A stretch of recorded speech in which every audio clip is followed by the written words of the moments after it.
बेटा बर्क, वो डरते हैं। किस चीज से डरते हैं वो? तमाम धन दौलत, गोला बारूद पुलिस फौज के बावजूद वो डरते हैं कि एक दिन निहत्थे और गरीब लोग उनसे डरना बंद कर देंगे। उनसे डरना बंद कर देंगे। नाज़रीन, आज की हमारी दास्तान पहली बार 2007 में पेश की गई और इसकी तरतीब मेरे उस्ताद ने दी जब विनायक सेन को गिरफ्तार किया गया उस वक्त। आज इस दास्तान को पेश करने के लिए हिमांशु खास तौर पर वर्धा से आए हैं। जब पीछे जो भी हुई चीजें, हम लोगों ने ये पहली बार ये दास्तान को कर रहे हैं और 2-3 दिन में हम लोगों ने तैयार की है। कुछ कमियां रह गई हो तो हमें माफ कर दीजिएगा। और हमारी प्रोड्यूसर यहाँ पे हमारे साथ मौजूद है, अनुषा रिजवी। तो आज की ये पेशकश जेएनयू के उन सभी साथियों के नाम जो कि नाइंसाफी का शिकार हुए हैं।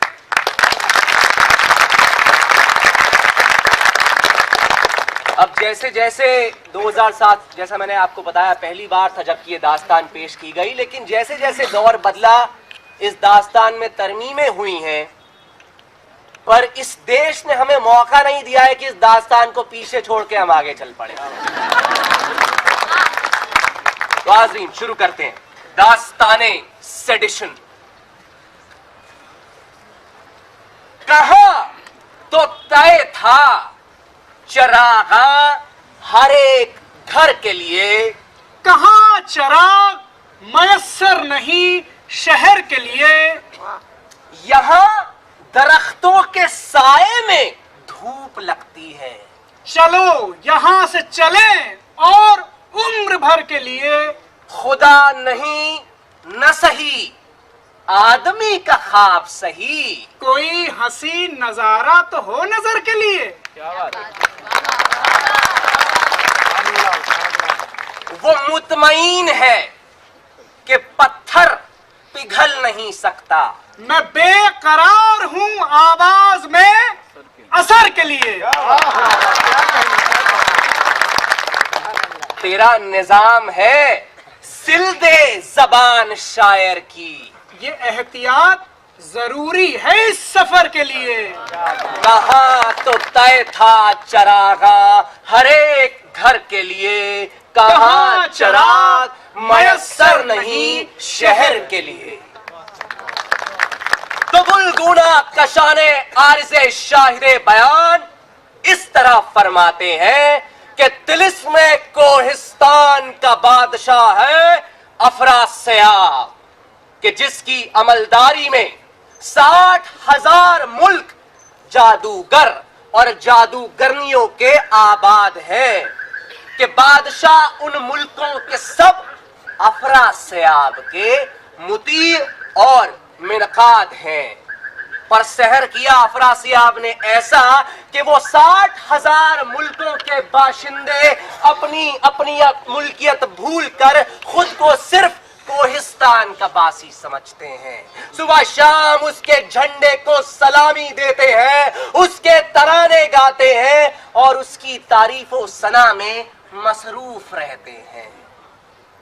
तिलिस्म कोहिस्तान के 3 हिस्से और मकाम हैं। पहला हिस्सा इस तिलिस्म का है पर्दे जुल्मात, यानी अंधेरे का पर्दा, पर सहर किया ऐसा कि ना अंधेरा है ना पर्दा, खुलेआम चोर, डाकू, लुटेरे, मुजरिम, सब के सब उच्च वर्ग के लोग तरक्की और जमहूरियत का विरोध करते रहते हैं। वैसे तो अलग अलग सियासी पार्टियों की पुष्ट पनाही करते हैं, लेकिन अंदर अंदर से सारा माल मिल बांट के खाते हैं। दूसरा हिस्सा इस तिलिस्म का है तिलिस्म बातिन, यानी नजरों से छुपा हुआ तिलिस्म, कि जहां मुतवस्सत तबके के लोग रहते हैं। तिलिस्म अमेरिका के शहर में मशहूर रहते हैं। एक घर से दूसरा, एक डिग्री से दूसरी और एक तख्त से दूसरा जमा करने की फिराक में चोला और चैनल बदलते रहते हैं। कुछ इनमें से ऐसे हैं जो कि सहाफत की परस्तिश करते हैं, कुछ ऐसे हैं जो अदालत की महिमा का गुणगान करते हैं, ठंडे ठंडे कमरों में सोते हैं और इजहारे राय के सहर से मुतमईन रहते हैं। बाज़े इनमें से ऐसे हैं जो दरसगाहों में ऑल इज वेल का दरस देते हैं। साहब, कुछ ऐसे भी हैं जो हर 2 महीने बाद कलम चलाकर या झंडा उठाकर अपनी सियासतदानी पे खुदा ही फिदा होते रहते हैं। शहरियों के हुकूक की बातें करते हैं, बिजली, सड़क, पानी के इंतजामात की शिकायत में मसरूफ रहते हैं। बज़ाहिर तो ये सब पर्दे जुल्मात की मुखालफत करते हैं, लेकिन बसे पर्दा ओढ़ने के मुतमन्नी रहते हैं। तीसरा हिस्सा इस तिलिस्म का है, तिलिस्म ज़ाहिर, यानी वो हिस्सा जहां रियाया, बराया, आम लोग, किसान, मजदूर, अनुसूचित जाति, जनजाति, अल्पसंख्यक वगैरह लोग रहते हैं। गलाजत में घर, नालियों में बसेरे, न आराम शब को न राहत सवेरे, सुबह से शाम तक ये लोग मशक्कत करते हैं और जुल्मात के पहरेदार इन्हें एक जगह से दूसरी जगह खदेड़ते रहते हैं ताकि ये अपने घरों को, अपने जंगलों को, अपने पहाड़ों को, अपनी खदानों को, अपने देवताओं को बिलखता छोड़कर अपने आबाई वतन से हिजरत करें और कोसों दूर जाकर शाहराहें और पुल बनाए कि जिस पर जुल्मात और बातिन के बाशिंदे सफर कर सकें। और कुछ जो कोही हैं, उनकी सोना उगले, हीरे मोती उगले जमीन को जुल्मात के बाशिंदों ने तिजारत के बहाने हथियार रखा है। हाज़रीन, अफरासियाब और उसके साथी अपने बनाए हुए तिलिस्म में जहां पर मकान है, सैरगाहें हैं, इमारतें हैं, उसके ऊपर हवा के तख्त पे सवार सैर करते फिरते हैं और मेक इन इंडिया की कामयाबी पर डॉक्यूमेंट्री बनाया।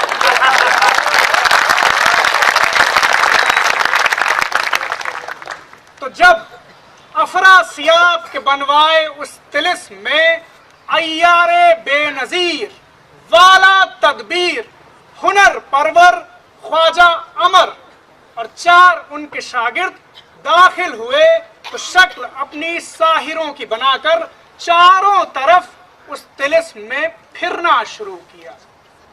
कहीं सहरे खौफनाक देखा तो कहीं दश्ते हैबतनाक सामने दिखा। इस्पात की चट्टानों के पहाड़, पहाड़ों से उठता धुआं, साहिर सहर करते, आग और पत्थर बरसाते आसमान। गरज के ये सब कैफियतें देखते अय्यार अलहदा चले जाते थे कि तभी एक मकाम पर अमर जो पहुंचा तो सहराए अजीब देखता है कि जंगल सारा चांदी का बना है, कोसों घास की जगह मुक्के शुगी है। अब अमर हाजरीन गो के लालची है, उसने ख्याल किया कि अगर मुमकिन हो तो ये जंगल सारा उठा के अपनी जंबील में रख लूं, पर मुमकिन नहीं। फिर सोचा कि क्यों ना हंसियां निकालूं और जहां तक मुमकिन हो ये घास काट लूं। अभी हाजरीन घास काटना शुरू ही किया था और थोड़ी ही घास काटी थी कि उसके कानों में एक दिल दहला देने वाली सदा आई।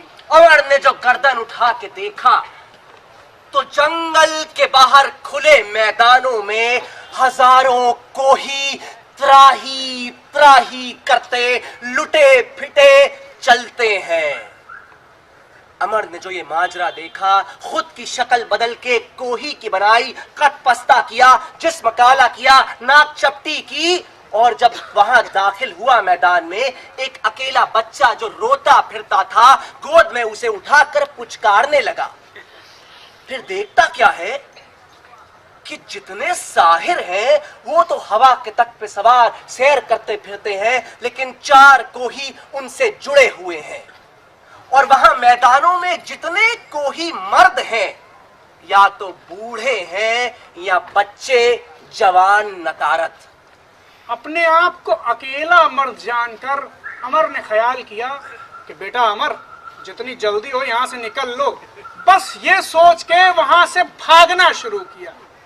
पर अभी थोड़ी ही दूर गया था कि प्यास का गलबा हुआ। उसने सोचा कि पानी पीऊं, डोरी निकालकर कुएं में डाली, पर कुएं में पानी नदारत। पानी की जगह देखता क्या है कि 4 कोही हाथ पैर पीछे रस्सी से बंधे, मुंह पे डाटा बंधा, आसमान की तरफ टकटकी लगाए नजर आते हैं। अमर दूसरे कुएं में गया, वहां भी पानी तो नहीं मिला, कोही ही नजर आए। गरज के हाज़रीन, वो जिस भी कुएं पे जाता है प्यास बुझाने, पानी तो वहां नहीं पाता है। 4 कोही हाथ पैर बंधे आसमान की तरफ देखते नजर आते हैं। वो हैरान हुआ कि अब क्या करूं। फिर ख्याल आया कि जंबील से पानी निकाल के पीऊं, पर पानी जो पिया तो प्यास का गलबा बढ़ गया। अब हैरान हुआ कि अमर, ये कौन सी जगह है कि जहां जंबील की तासीर भी उलट गई। हैरान था कि तभी दूर चटियल मैदान में एक अकेला बड़ का पेड़ दिखा। इसने ख्याल किया कि उसके नीचे जाकर कुछ देर सुस्ता लूं। चला, पर अभी बैठ भी न पाया था कि यकायक बड़ की एक जड़ में खौफनाक शक्ल नजर आई। फिर अमर ने देखा तो वो शक्ल गायब। अमर जब पेड़ के नीचे बैठा तो उसने देखा बड़ की सारी जड़ें झूलने लगी। करीब गया तो पाया कि बड़ की जड़ न थी, बल्कि एक उल्टा लटका कोही था। अमर जो और करीब गया तो उसने पाया कि सचमुच बड़ की हर शाख न थी, एक उल्टा लटका सिन रसीदा लुंड मुंड सूखा डंडा हड्डियों का ढांचा बूढ़ा कोही था। लेकिन कोई उससे आंख न मिलाता था, बल्कि आंख यूं मिचकाता था जैसे आंख हो ही ना। ये देखा जो अमर ने तो हवा सरसराई और एक सनसनाती हुई आवाज उसके पास पहुंची कि किससे कहें कि हम पे जो सदमा गुजर गया। खाली हुआ अजीजों से घर, दश्त भर गया। दुनिया से 2 पहर में मेरा घर का घर गया। बेटा जवान कत्ल हुआ, भाई मर गया। अमर की कानों में ये सदा जो गूंजी, उसने चाहा कि मैं तिलिस्म के अंदर जाऊं, लेकिन तिलिस्म के बाहर जो पहरेदार तैनात थे उन्होंने उसका रास्ता रोका और उससे पूछा, अबे कहाँ जाता है? भैया मैं तो अपने घर को जाता हूं। घर? कौन सा घर? कोइयों के घर नहीं होते। कोई या तो लश्कर में रहते हैं, या शहर में रहते हैं, या कैदखाने में रहते हैं। तो लश्कर में रहता है और इतना भी नहीं पता? भैया हम तो परदेश गए थे, आज ही लौटे हैं, देख रहे हैं यहाँ पे हाल बड़ा अबतर है। अरे यहाँ तो हमारे घर थे, यहाँ तो हमारे गांव थे, गांव पे गांव थे, चश्मों पे चश्मे थे, नहरों पे नहरें थी, कहाँ गए वो सब? यहाँ तो हमारी हुकूमत थी। अबे किस बाबा आदम के जमाने की बात करता है? वो हुकूमत भी कोई हुकूमत थी? वो लकड़ियां बीनना, वो पत्ते बटोरना, वो जंगल के सहारे भूख मिटाना, अबे वो जिंदगी भी कोई जिंदगी थी? अब हम पर साहिरों की हुकूमत है। हम तारीख के दायरे में आ गए हैं, हमारा विकास हो गया है।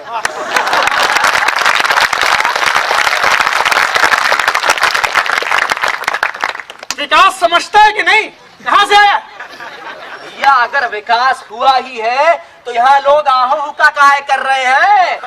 बताओ, ये बताओ मुझे कि यहाँ पर आप ये हथियार लिए काहे फिर रहे हो, और लोग अमन चैन क्यों नहीं है यहाँ पर, आप मुझे ये बताइए। अबे बड़ा अमन चैन की बात करता है, लगता है इसने भी जेएनयू में एडमिशन ले लिया।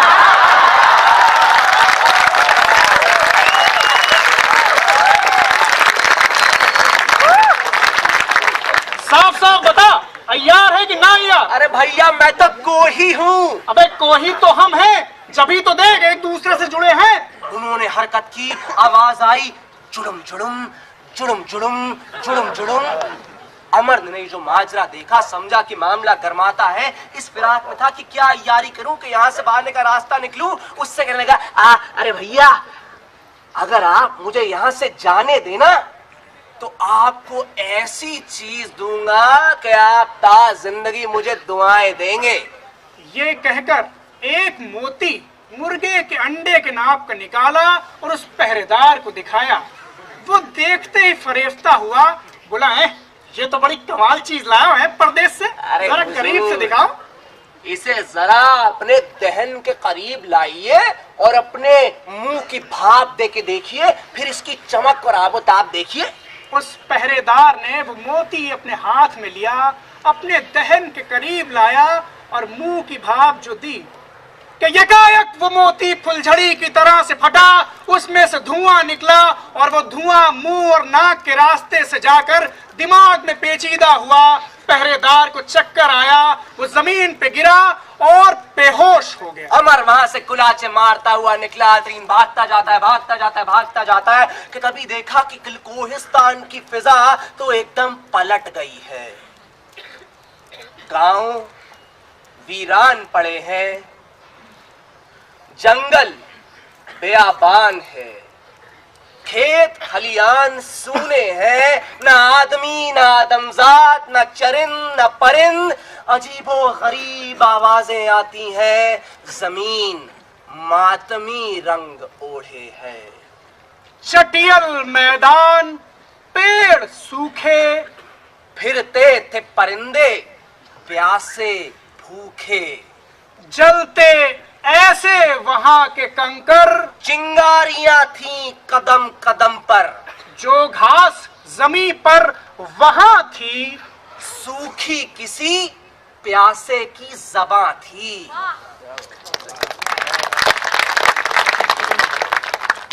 चलती थी गजब हवाए वहशत, फिरता था वो मुब्तलाए वहशत। अमर पसीने में गर्क था, आगे बढ़ा जा रहा था कि तभी एक पहाड़ अचानक फटा और चूर चूर हो गया। जितने दरख्त थे सब के सब ढेर हो गए, जमीन थर्राई, अमर जमीन पर गिरा और वहां जितने चरिंद परिंद थे कि तोता, मैना, फाख्ता, हिरन, बिच्छू, दीमक, गिलहरी, सब के सब पट पट करके यकबारगी जमीन पर जले बुझे ओलों की तरह गिर पड़े।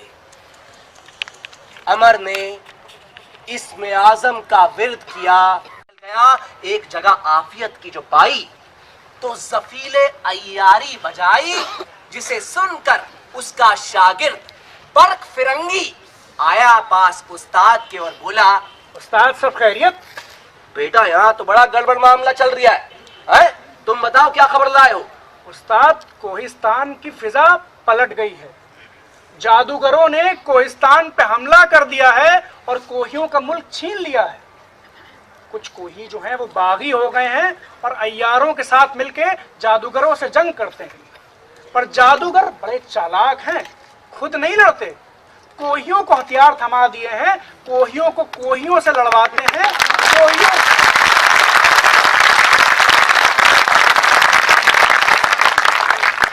जादूगर बड़े चालाक हैं, खुद नहीं लड़ते हैं, कोहियों को कोहियों से लड़वाते हैं, कोहियों को कोहियों से मरवाते हैं और छोटे छोटे बच्चों को उस्ताद फौजी कमाने दे दी। ऐसा निजाम खल्क किया है कि लफ्ज़ अमन कोई जबान पे भी लाया या आजादी कोई ख्वाबो ख्याल में भी लाया।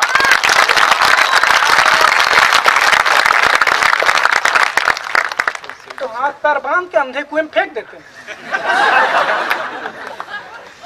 अच्छा, वो जो अमीर ने इन लोगों की मदद के लिए एक हकीम भेजा था उसका क्या हुआ?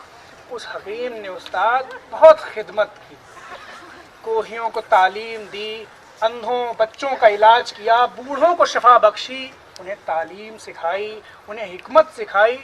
पर इन नामुराद जादूगरों ने उन्हें गिरफ्तार किया और न सिर्फ कोहियों का बल्कि मुल्क का दुश्मन करार देकर जेलखाने में कर दिया।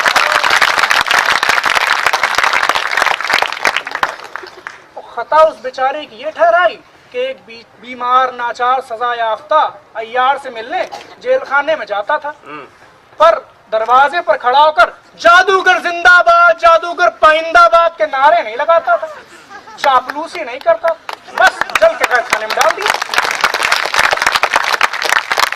बेटा बर्ख, ये तो वही बात हो गई कि निसार में तेरी गलियों पे ए वतन के जहां चली है रस्म के कोई न सर उठा के चले, जो कोई चाहने वाला तवाफ को निकले, नजर चुरा के चले, जिस्म जान बचा के चले।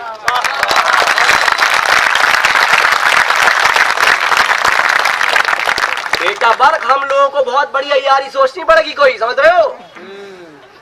उस्ताद कलेश साहिर, बेअदील जादू की अदालत में उस हकीम पर मुकदमा चलाया जाएगा। अच्छा, और इन कमबख्त जादूगरों ने बहुत तगड़ा शहर इजाद किया है। वो क्या? उस शहर को उस्ताद कानून कहते हैं। अच्छा, इस कानून का कोई तोड़ नहीं है, सिर्फ एक तोड़ है। वो क्या? वो है खुद कानून। तो उस्ताद इसी कानून के तहत हकीम पर मुकदमा चलाया जाएगा। आप मेरे साथ चलिए और देखिए क्या होता है। पर क्या हम लोग इस हुलिये में जा पाएंगे? अब उस्ताद मैं तो फिरंगी हूँ, मुझे तो पार्डन मिल जाएगा। और रही बात आपकी, तो आप ये खाकी वर्दी पहन लीजिए, फिर आपसे कोई नहीं बोलेगा।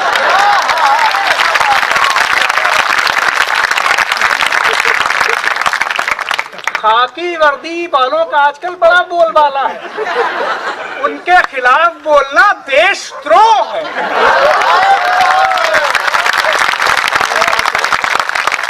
अच्छा, तो बेटा ऐसा है कि बात तो तुमने बहुत सही कही है, लेकिन ऐसा है कि हम लोग अभी नहीं जाएंगे, सुबह जाएंगे। अभी तुम अपनी राह लो, मैं अपनी राह चलता हूँ। खुदा हाफिज, कल वक्त पे आना।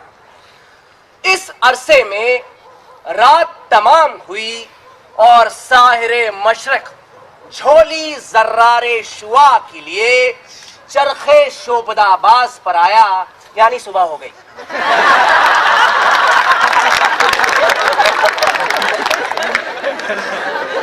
अब हाजरीन, निकल आया मशरक से जो आफताब, हुआ फिर से रोशन जहाने खराब। ये दोनों अपना अपना भेस बदल कर मिले और जा ही रहे थे रास्ते में अदालत के अमर ने बर्क से कहा कि बेटा,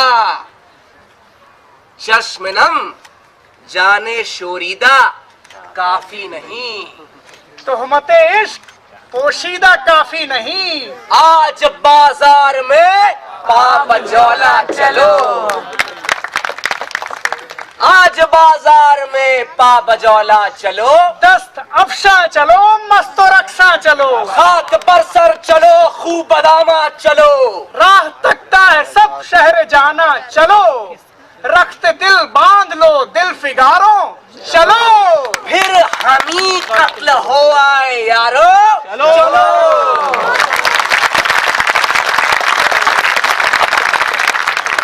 ये कहकर दोनों चलने लगे। चार दीवारी में जो पहुंचे भी अदालत में कदम रखा ही था कि अमर ने देखा कटघरे में हकीम खड़ा है और दूसरी तरफ सरकारी अमला है। आगे कुछ काला लिबास पहने साहिर बैठे हैं और पीछे भीड़ है। अब साहब ये सोच ही रहा था अमर की शुरुआत कब होगी, कैसे होगी, कि वो काले लिबास पहने साहिरों में से एक आदमी खड़ा हुआ और बुलंद आवाज में अजीब और गरीब जबान में कहने लगा, क्या दिनांक 657 अथवा उसके पूर्व स्टेशन रोड रायपुर या केंद्रीय जेल रायपुर या केंद्रीय जेल बिलासपुर या कटोरा तालाब रायपुर या होटल महेंद्र रायपुर या होटल गीतांजलि बिलासपुर में अभियुक्त गण ने नक्सली एवं आतंकी गतिविधियों की विध्वंसक कार्रवाइयों को अंजाम देने वाले नक्सली साहित्य, समाचार पत्र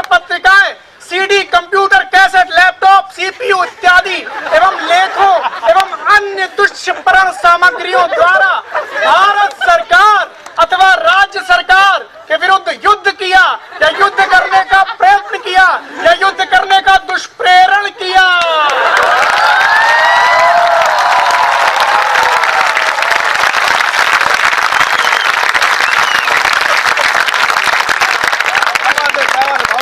अथवा विधि द्वारा स्थापित भारत सरकार के खिलाफ साधनों एवं संकेतों द्वारा अप्रीति या अवमान या घृणा प्रदीप्त करने का प्रयत्न किया या घृणा प्रदीप्त करके राजद्रोह का आपराधिक षड्यंत्र कारित किया या विधि विरुद्ध संगठन के खिलाफ प्रयोजन किया या फिर प्रयोजन करने का प्रयत्न किया या उसका अभिदाय प्राप्त करने की कोशिश की या अभिदाय प्राप्त करने के लिए याचना दी या अभिदाय प्रदान किया या कुछ भी किया।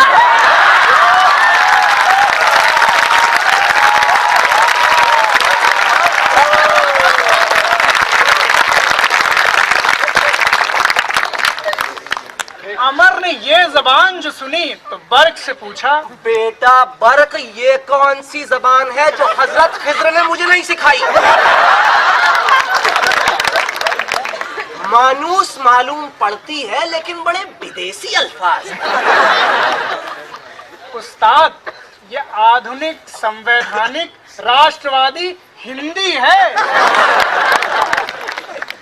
वो कौन सी हिंदी थी बेटा जिसमें हमारे जिद्दे अमजद मीर और गालिब शायरी किया करते थे? उस्ताद, तो घुसपैठिया हिंदी थी।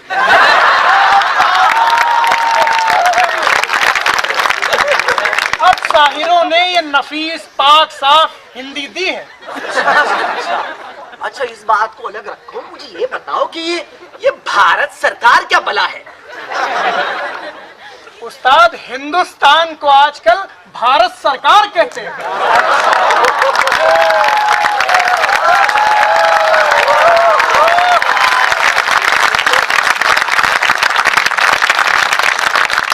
मतलब कि कोहिस्तान पर हिंदुस्तान का कब्जा है? नहीं उस्ताद, कोहिस्तान पर भारत सरकार का कब्जा है।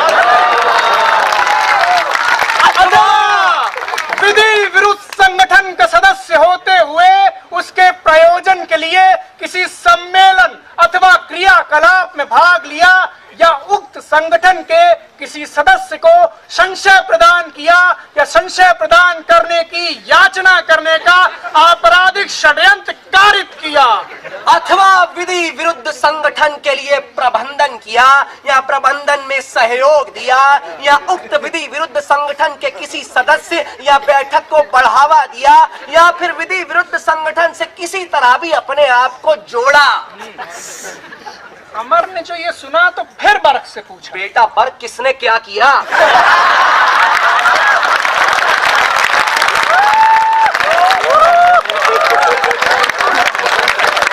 यहाँ पे मुझे कुछ मामला समझ नहीं आ रहा है। ये लोग क्या बातें कर रहे हैं? मतलब इसे कोई रोकता क्यों नहीं है? उस्ताद, जो इन्हें रोक सकते हैं ना इसे, उन्हें ये जबान ही समझ में नहीं आती। और ये सारे जितने आपको दिख रहे हैं ना बैठे हुए, ये सारे बेजबान हैं, बस अंग्रेजी में थोड़ी बहुत गिडमिट कर लेते हैं। खामोश! अदालत अभी जारी है। सारे इल्जामात सुनने के बाद कोई शक नहीं रह जाता कि ये शख्स एक मुजरिम है, पर चूंकि हम एक इंसाफ परस्त निजाम है, इसलिए अदालत की कार्रवाई पूरी होगी।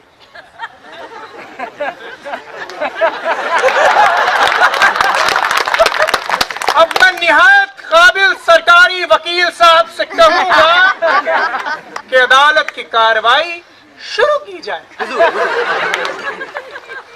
हुजूर, इस शख्स को देखें आप जो कटघरे में खड़ा है, ये जेएनयू टाइप शख्स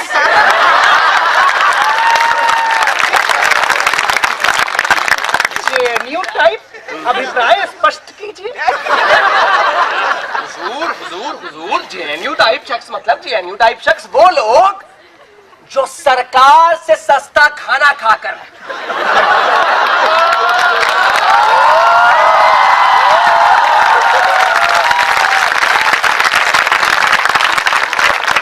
सरकार से सस्ती तालीम पाकर, सरकार का दिया सस्ता हॉस्टल उसमें रहकर सरकार की ही बुराई करते हैं।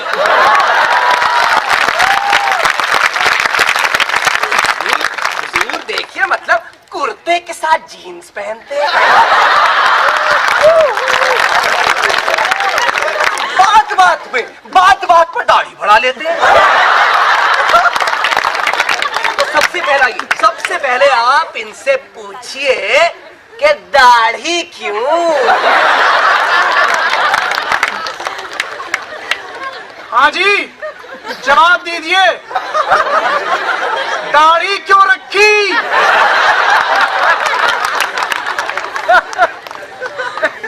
दाढ़ी रखना जुर्म है क्या? जुर्म नहीं है, पर जुर्म का परिचायक तो हो सकता है।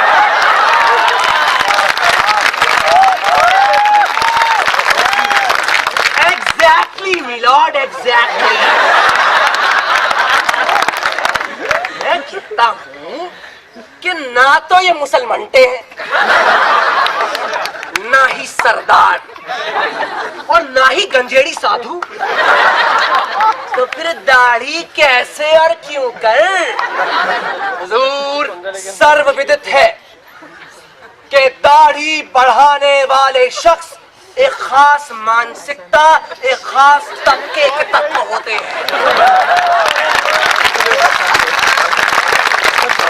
ये वो तत्व होते हैं जो विधि द्वारा स्थापित भारत सरकार के खिलाफ अप्रीति, अवमान, घृणा प्रदीप्त करते हैं। हुजूर, मैं ये पूछता हूं कि क्या कोई आम अशिक्षित, संस्कार युक्त, ग्रामीण, राष्ट्रवादी हिंदू बिना बात के दाढ़ी रखता है? नहीं रखता।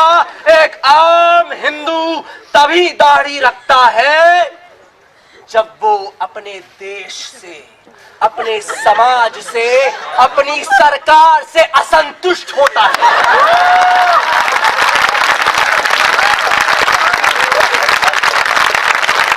पर हुजूर, यहाँ सवाल ये उठता है कि 56 इंच के सीने वाली सरकार से, 56 इंच के सीने वाली सरकार से असंतुष्ट होने का क्या मतलब है?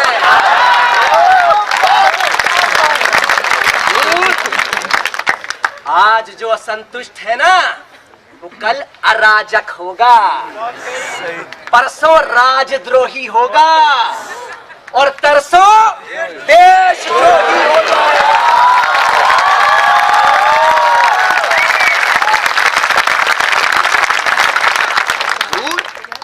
आप अपने इर्द गिर्द देख लीजिए कैसे लोगों ने दाढ़ी बढ़ाई हुई है। देखिए, मैं आपसे कह रहा हूं कि दाढ़ी ही निशान है, दाढ़ी ही पहचान है, दाढ़ी ही अभियोग है, और दाढ़ी ही सबूत है मिलान।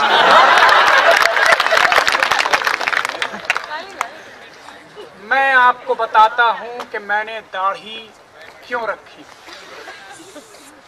मैंने किताब पढ़ी थी जिसमें गोरा शख्स अपने मुंह पर कालिक पोतकर पूरे अमेरिका का भ्रमण करता है ताकि वो ये महसूस कर सके कि नस्लवाद को झेलना क्या होता है।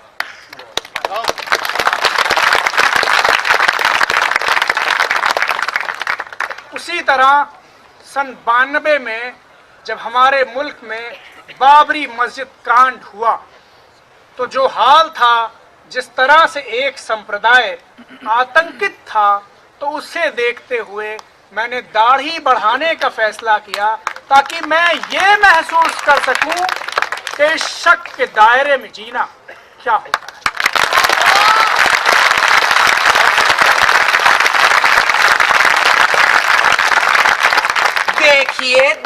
देखिए हुजूर, ये मंशा शरारती नहीं है तो और क्या है?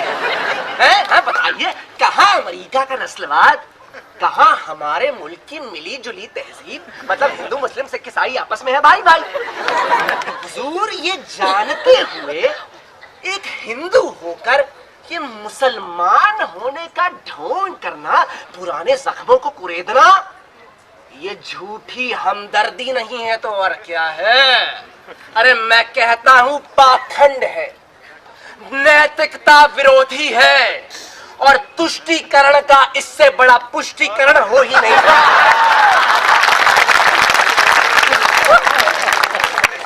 सवाल ये उठता है कि अगर दाढ़ी रखी थी तो मुड़वाई क्यों?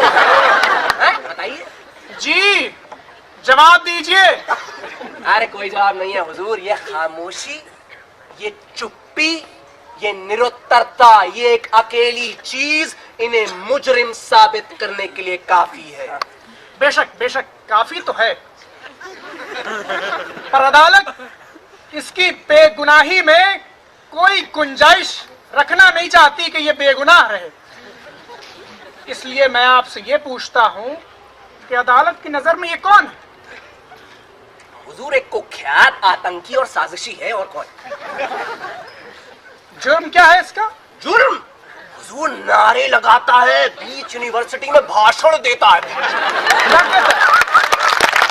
कहता है कि अगर तुम्हारी भारत माता में मुझे अपनी माँ शामिल नहीं नजर आती तो तुम्हारी भारत माता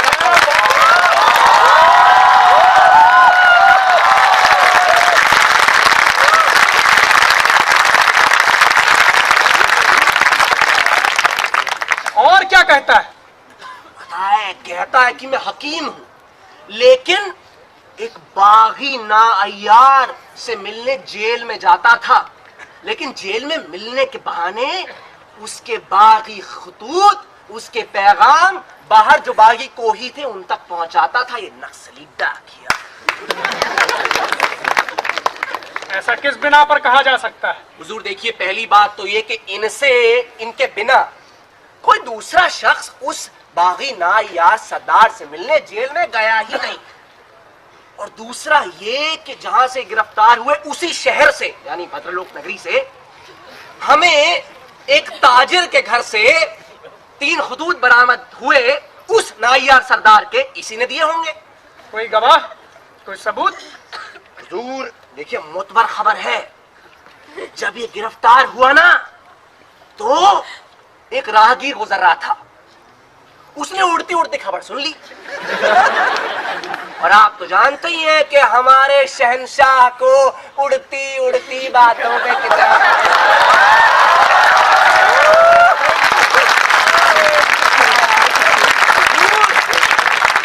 जगह जगह जाल बिछाए हुए उड़ती उड़ती बातों को टैप करने के लिए।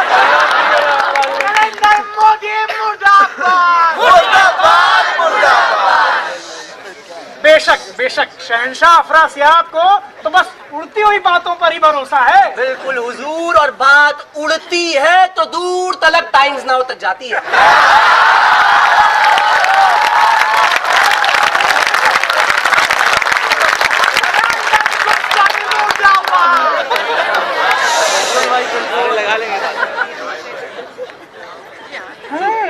जाती तो है, पर इस पर इनका क्या कहना है? इनका ये कहना है कि जब जेल में जाते थे ना उस बागी नायार सरदार से मिलने, तो कह रहे हैं कि वहां तो सरकारी अमले वाले लोग, वो पहरेदार, निगरानी वाले, वो तो मौजूद होते थे, तो कैसे मुमकिन है कोई चीज दी गई हो या ली गई हो। उसमें ना एक पेच और है हुजूर, ये हमारे सरकारी अमले वाले लोग वो भी कह रहे हैं कि जब ये अंदर जाता था बाहर आता था हम छानबीन करते थे, कोई मुमकिन ही नहीं कि कोई चीज ली गई हो या दी गई हो। अब हुजूर उसमें मेरा ये कहना है कि ये नौकर है ना, सरकारी तनख्वाह लेते हैं, हम भी सरकारी लोग हैं, तो इनको हमारे हक में बयान देना चाहिए, मुजरिम के हक में कैसे बयान दे सकते हैं? आप ना ये ऐलान कर दीजिए कि जो आदमी मुजरिम के हक में बयान देगा उसे हॉस्टाइल डिक्लेयर कर दिया जाए। अदालत ये ऐलान करती है कि जो शख्स भी मुल्जिम की तरफदारी करेगा या उसके हक में बयान देगा, अदालत उसे हॉस्टाइल करार देगी। और वैसे भी वकील साहब, आपकी दलीलों में दम है, क्योंकि जब उस बागी नायार सरदार से इनके अलावा कोई मिलने ही नहीं गया और वो ताजिर भी इन्हीं के शहर से पकड़ा गया, तो फिर वो खत इसी नक्सली डाकिये ने वहां पहुंचाए होंगे। और वैसे भी ये तिलिस्म है, यहाँ खत पहुंचाने के लिए सामने से मिलना जरूरी थोड़ी होता है। सही बात है, ये तो आपने बहुत मतलब नुस्खा निकाला है, क्या बात है। बहरहाल वकील साहब, आप अगला सबूत पेश कर दीजिए। ठीक है हुजूर, ये जो शख्स है ना जो कटघरे में खड़ा है, ये एक विधि विरुद्ध संगठन का सदस्य है, मतलब कि हो सकता है। मतलब अगर नहीं भी है तो ये मानसिकता तो वही रखता है। अगर मानसिकता नहीं रखता तो कम से कम इसे उससे हमदर्दी तो है। और हुजूर, उसकी वजह ये कि आज तक इसने कभी भी खुले दिल से उनकी मजम्मत नहीं की है। अब देखिए, जो आदमी हमेशा ऊपर ऊपर से भर्त्सना करता है ना, वो दिल में हमेशा हमदर्दी लिए हुए होता है। तो ये साबित हुआ कि ये बेशक उनके साथ है। और बाकी बात रही इनकी सदस्यता की, आईडी कार्ड वगैरह की, हम एक वीडियो डॉक्टर कर रहे हैं, कल तक पहुंच जाएगा।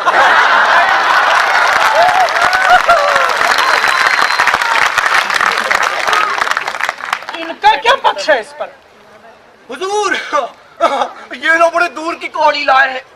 कहते हैं कि अदालत आलिया ने हाल ही में कहा है कि विधि विरुद्ध संगठन का महज सदस्य होना कोई जुर्म नहीं है।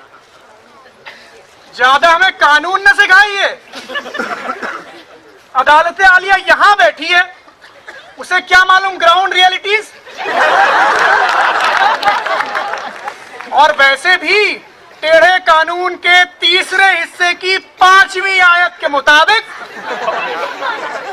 किसी विधि विरुद्ध संगठन का सदस्य होना कानूनन जुर्म है। पर वकील साहब, आप एहतियातन कुछ ठोस सबूत पेश कर दीजिए। हुजूर, हमें इनके घर से एक खत मिला उस बागी नायार सरदार का। इन्हें शुक्रिया अदा करता हुआ इनके घर के एक आले में मुंह छिपाए था, हमने कागज पे उतार दिया। इन्होंने क्या कहा? हुजूर, ये कहते हैं कि जब माल खाने में सारे दस्तावेज जमा किए गए थे, इनके दस्तखत लिए गए थे। अगर ये खत भी होता, उस पर इनका दस्तखत होता। लेकिन हुजूर, उसमें मेरा ये कहना है कि हम तो एक तिलिस्म में है ना, यहाँ तो कोही से कोही जुड़ा हुआ है, कागज से कागज जुड़ गया होगा, इसमें कौन सी बड़ी बात है, रात में जुड़ जाते हैं आपसे। स्वाभाविक है, आग बिन धुआं तो होता नहीं है। सही बात है हुजूर। और जहाँ धुआं है वहाँ आग है, जहाँ आग है तो वो निजाम के खिलाफ है, और जहाँ निजाम के खिलाफ कुछ है तो नीयत में इनकी खोट है। पर फिर भी वकील साहब, आजकल मीडिया वाले हैं ना, ये कमबख्त बहुत परेशान करते हैं, बड़े इल्जाम लगाते हैं। तो इनकी तसल्ली के लिए कुछ सबूत और पेश कर दीजिए। हुजूर, इनके घर से हमें 2 चीजें बरामद हुई हैं। एक तो है एक रिसाला आवामी मोर्चे का, समझ रहे ना हुजूर, आवामी मोर्चा, पीपल्स फ्रंट, नाम से कितना तकरीबी मालूम होता है। उसका एक रिसाला, उसका हमें एक शुमारा मिल गया। और दूसरी चीज जो मिली है वो है सलवा जुलूम कानून के खिलाफ एक पैम्फलेट।